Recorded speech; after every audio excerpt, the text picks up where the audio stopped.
Louvado seja nosso Senhor Jesus Cristo, para sempre seja louvado, meu querido irmão, minha querida irmã. É uma alegria ter você conosco aqui no nosso apostolado Alimento da Alma. Eu quero te lembrar que todos os dias nós temos vídeos aqui, áudios, e eles estão nas mais diversas plataformas. Temos o nosso canal do WhatsApp, que na descrição dos vídeos você vai acessar. Ali é o primeiro lugar também que você consegue acessar.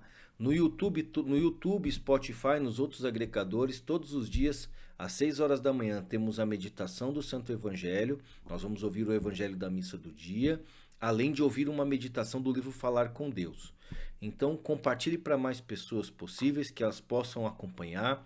Então, ative o sininho, faça tudo aquilo que vocês já viram nesses vídeos e áudios.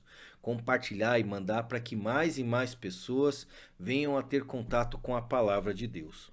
Hoje nós vamos dar continuidade à nossa leitura do nosso livro, da nossa leitura espiritual do livro Jesus Cristo, do Padre Karl Adam. Um reino sobrenatural. No entanto, seja qual for a insistência que Jesus ponha em pregar a penitência e a justiça, por mais essencial que seja essa pregação, está longe de ser a última palavra e o ensinamento mais sublime que trouxe à humanidade.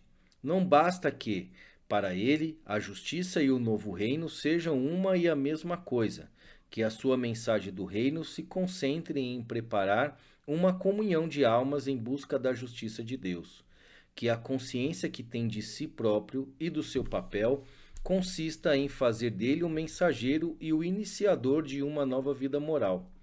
Restringir o alcance da sua mensagem à sua pregação moral seria desconhecer o conteúdo especificamente religioso, ou mais precisamente o caráter sobrenatural e escatológico do novo reino.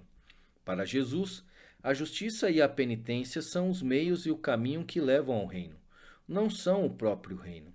Estão para o reino de Deus como a obra humana para a recompensa do cêntuplo. São condição preliminar para a entrada nesse reino. Quanto ao próprio reino, recompensa em cêntuplo, só Deus a dá. É dom de Deus. E o reino que foi prometido aos benditos de seu Pai, desde a criação do mundo, é uma plantação que o próprio Pai Celeste plantou. Suas alegrias são as alegrias do Senhor. Consistem em estar sentado à mesa de Abraão, Isaque e Jacó. É o vinho que se beberá de novo no reino do Pai. É uma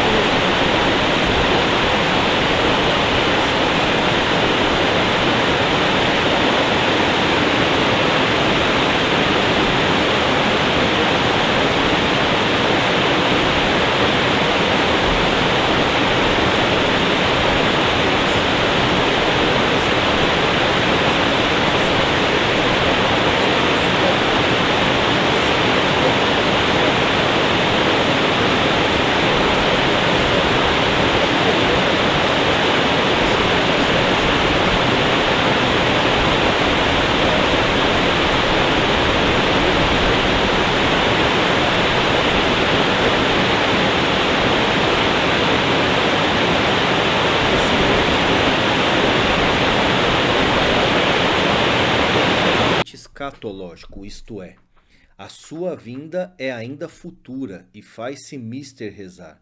Venha a nós o vosso reino. Eis precisamente o que inflama e abrasa o coração de Jesus, o que lhe dá a eloquência de fogo. Esse reino desce do céu sobre os homens com uma tremenda novidade, que tudo perturba com violência. Esse reino está realmente em marcha, completou-se o tempo, o reino de Deus está próximo. Jesus, o Mestre, transforma-se aqui em profeta, diante de quem o futuro se descobre e que dele dá testemunho com a emoção e a força de um Isaías ou de um Oséias. Não se pode compreender Jesus a sua mensagem, a consciência que tem da sua missão, se não se vê em toda a sua força original. Como se apoderou dele essa prodigiosa novidade já em marcha, esse conhecimento que tem da intervenção iminente de Deus. O que dá a sua mensagem é a sua própria missão, essa força premente inflamada, é sobretudo que tudo isso vai produzir-se agora. na última, na 12ª hora. A decisão é imediata e deve ser tomada aqui e agora. Cinge os vossos rins, tende o azeite preparado nas vossas lâmpadas. Não passará esta geração sem que tudo isto aconteça. Há aqui alguns que não verão a morte antes de terem visto o Filho do Homem voltar na majestade do seu reino. Não há dúvida de que Jesus vê a chegada do reino num futuro próximo, mesmo muito próximo e já a caminho. A ardente ternura com que ama o Pai e os homens concentra-se inteiramente nesse ponto em que a força do reino de Deus se tornará manifesta. Jesus vivo, por assim dizer, Jesus em ato, Jesus em movimento, é o Jesus escatológico, Jesus na sua orientação fundamental para o reino de Deus que se avizinha. Como compreendê-lo?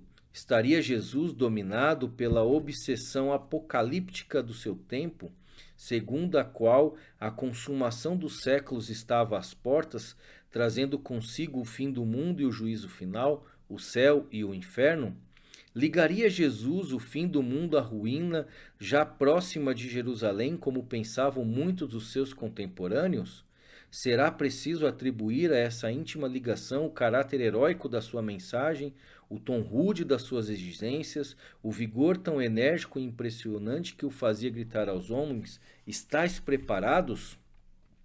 Rei do reino de Deus.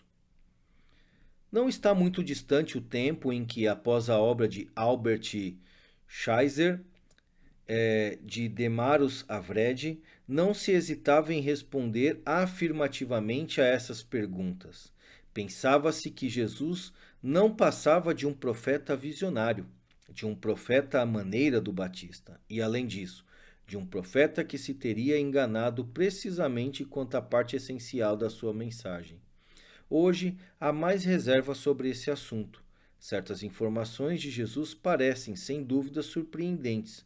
Por exemplo, alguns dos que estão aqui não verão a morte antes de terem visto o Filho do Homem voltar na majestade do seu reino. O que os discípulos enviados em pregação pelo Mestre não terão percorrido todas as cidades de Israel antes de que chegue o Filho do Homem. Mas, se essas expressões de Jesus prometem, sem dúvida, uma vinda próxima do Filho do Homem, de modo algum se pode entender essa vida do Senhor exclusivamente em vista do fim do mundo e do juízo final. Estais preparados? Notemos primeiro que Jesus se recusa expressamente a dizer nada de preciso sobre o dia e a hora do fim do mundo. A uma pergunta dos discípulos responde muito claramente: ninguém conhece esse dia e essa hora, nem os anjos do céu, nem o Filho, mas somente o Pai. Aqui está uma das frases mais incontestavelmente autênticas do Mestre. Com efeito, é impossível pensar que tenha sido posta na boca do Senhor pela comunidade primitiva, inquieta com a demora da sua segunda vinda. Independentemente de muitas outras razões, não se vê como admitir que os primeiros cristãos tivessem podido atribuir ao seu Senhor, ao Filho de Deus e ao juiz do mundo semelhante imperfeição, a ignorância do dia do juízo final. Disto podemos concluir, pelo menos que, para a mensagem de Jesus, o momento preciso do juízo universal não tem interesse. A questão do dia e da hora é sem importância. A literatura apocalíptica da época, como o livro de Enoque e o quarto livro de Esdras, esforçava-se por calcular exatamente, por meio de uma mística dos números, o dia e a hora do fim do mundo. Para Jesus, pelo contrário, esses cálculos são perfeitamente indiferentes. Os dados evangélicos obrigam-nos mesmo a ir mais longe em nossas verificações. Não somente Jesus se cala acerca do dia e da hora do juízo final, como certamente acha possível, mesmo verossímil, que a vontade do Pai retarde bastante a vinda desse grande dia. No mesmo sermão escatológico em que aparece anunciar o fim do mundo para a geração presente, fala minuciosamente das perturbações internas e externas que os povos terão de sofrer antes. Fala do anúncio do reino de Deus, em testemunho a todos os povos, que deve preceder esse dia, do ódio em que o nome cristão deve excitar em todos os povos, povos e até de uma lenta desagregação espiritual entre os cristãos, a tal ponto que a caridade de muitos esfriará. Jesus não podia pensar que todos esses acontecimentos, que naturalmente exigiriam um período de tempo bastante longo, sucedessem no espaço de uma geração. Diversas parábolas apontam na mesma direção. O noivo que as virgens esperam só aparece no meio da noite. O dono da casa que partira para longe só volta depois de um tempo bastante longo, para pedir contas aos seus servos. E é justamente porque o Senhor demora a chegar que o intendente, sem consciência, se põe a dilapidar os bens que lhe foram confiados. A ideia dominante dessas parábolas escatológicas é, portanto, mais subitaneidade à surpresa do que a iminência da vinda do Filho do Homem. É essa ideia que merece inculcar. Como nos dias de Noé, todos comerão, beberão e se divertirão descuidadamente quando, de repente, o Filho do Homem chegará. Por isso, essas parábolas não culminam no aviso: estais preparados porque o Filho do Homem chegará em breve, nesta geração. Pelo contrário, a sua força propulsora é justamente a incerteza do dia final. Estais preparados porque não sabeis quando virá o Senhor. Se será à tarde, no meio da noite, ao cantar do galo ou pela manhã, que não vos ache adormecidos. A intenção de Jesus é colocar a vida do homem, de cada homem, sob a luz do dia final e do juízo, sempre incerto. Para todo homem, cada instante da sua vida é na realidade uma crise. Está exposto à terrível possibilidade de um juízo súbito. Mas só a possibilidade. Quando é que essa possibilidade se tornará realidade? Jesus evita pronunciar-se a esse respeito. Todos os textos mencionados e muitos outros que seguem no mesmo sentido teriam de ser pura e simplesmente apagados ou fortemente distorcidos para se poder manter seriamente a afirmação de que o próprio Jesus considerava a consumação dos séculos e o juízo final como muito próximos, isto é, como algo que aconteceria antes até do desaparecimento da sua própria geração. Meu querido irmão, minha querida irmã, muito obrigado pela sua companhia. Agradeço porque você tem seguido e lembro, se você está chegando aqui hoje, nós estamos aí caminhando para o 14º episódio. Não se preocupe. Lá no YouTube, você entrando nas abas de playlist, tem uma playlist com todos esses áudios aqui. Então escuta lá desde o primeiro para você ir acompanhando. No Spotify tá marcado, individualizado, tá bom? Tenha lá as temporadas desse episódio. Eu agradeço e peço que curte e compartilhe. Deus os abençoe. Louvado seja nosso Senhor Jesus Cristo, para sempre seja louvado.